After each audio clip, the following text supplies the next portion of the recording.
نبی پاک سید عالم صلی اللہ علیہ وسلم کی بارگاہ میں دو عورتوں کا مقدمہ لایا گیا.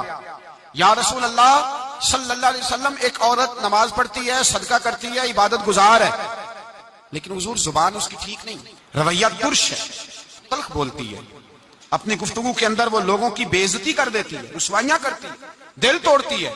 اللہ کے رسول نے فرمایا جہنمی ہے وہ بی بی. کہتے بس زبان کی تیز ہے، تو یہ زبان ہی تو ہے جو تباہی کرتی ہے. صدقے کدھر گئے، نمازیں کدھر گئیں؟ کا سب کچھ صحیح ہے، عبادت گزار ہے. سن لیں مسند امام احمد بن حنبل کی حدیث، حضور نے فرمایا جہنمی ہے. لے جائے اٹھا کے اپنی نماز، حج زکات سارا کچھ دوزخی ہے، لوگوں کے دل گھائل کرتی ہے. عرض کی حضور مدینے کے فلانے محلے میں ایک بوڑھی اماں رہتی ہے، یا رسول اللہ غریب ہے، پنیر کے خشک ٹکڑے صدقہ کرتی ہے، بیچاری بوڑھی ہے، زیادہ نفل نہیں پڑھ سکتی، لیکن حضور اس کی زبان بڑی اچھی ہے، اپنے لب و لہجے پہ کنٹرول کرتی ہے، کسی کو تکلیف نہیں دیتی.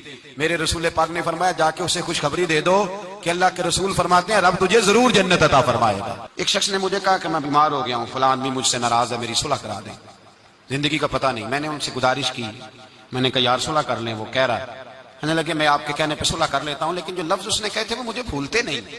اس نے میری والدہ کے بارے میں، میرے والد کے بارے میں، میرے بھائی کے بارے میں، میرے بارے میں، فلاں کے بارے میں، میرے خاندان کے بارے میں، وہ جملے میری آنکھوں کے سامنے، اس کو نہیں کہنے چاہیے.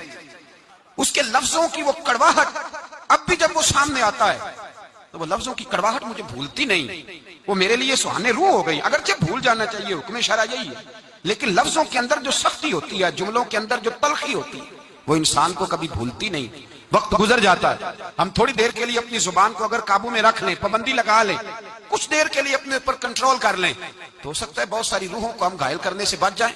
میرے بھائی اپنی زبان کو کنٹرول میں، اس لیے میرے نبی پاک علیہ الصلوۃ والسلام نے فرمایا پہلوان وہ نہیں ہوتا جو کھاڑے میں اترے تو سامنے والے کو گرا دے. پہلوان وہ ہوتا ہے جس کو جب غصہ چڑھے تو اپنے آپ پہ قابو پا لے، اپنے آپ کو کنٹرول کر لے، اپنے جذبات پہ قابو رکھے. میں مسند امام احمد بن حنبل کا حوالہ دینے لگا ہوں، اگر آپ کی زبان ٹھیک نہیں تو ضائع ہو جائے گا سارا کچھ. لمبی نمازیں، آج زکاتیں، عبادتیں، اگر آپ کی زبان کڑوی ہے، اگر آپ جی میں منہ پہ کہہ دیتا ہوں، کہنے والے تو کہہ ہی دیتے ہیں، سننے والے کمال کرتے ہیں، سننے والے کمال. میں نے سنائی ہے چار، کمال کی بات کی ہے تو نے. یہ کس قسم کا تیرا انداز ہے گفتگو کا؟ درجنوں لوگ کیس لے کے آتے ہیں شام کو علماء کے پاس، تو آپ کسی عالم سے جا کے پوچھیں کہ صاحب صبح کے 20 اور درجنوں کیس آئے تو کیا مسئلہ پوچھا لوگوں نے؟ تو مسئلہ یہی ہے کہ میں غصے میں طلاق دے بیٹھا ہوں.